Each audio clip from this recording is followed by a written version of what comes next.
Non c'è solo il calcio della Superlega, costellato da milioni di euro a parate, esiste anche una dimensione più semplice del pallone, molto più genuina, in cui si vivono emozioni e difficoltà. Ce lo ricorda bene il veneziano Alberto Cavagnis, entusiasmo e competenza al servizio della Driese Calcio, storica società del Polesine, di cui Alberto è responsabile dell'area tecnica, impegnata quest'anno nel campionato nazionale di Serie D. Noi abbiamo creato una bolla di 40 persone dove all'interno ci sono giocatori, staff e dirigenti, e settimanalmente noi ci sottoponiamo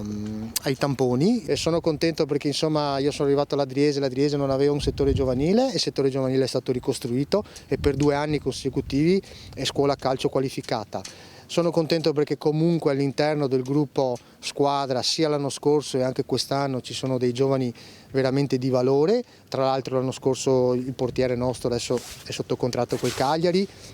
ma non solo lui, ce ne sono tanti altri, e perché comunque l'Adriese è una società che ha una storia, se pensiamo che è nata nel 1906, porta ancora la matricola numero 700, insomma. Da tifoso, il cuore di Cavagnis batte per il Venezia a caccia dei playoff. La Venezia è, come posso dire, il cuore, il cuore che batte per la tua città, per una squadra che sarebbe bellissimo potesse ritornare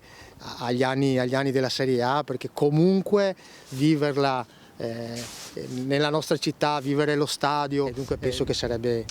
il massimo, ecco, raggiungere nuovamente la massima serie, ecco.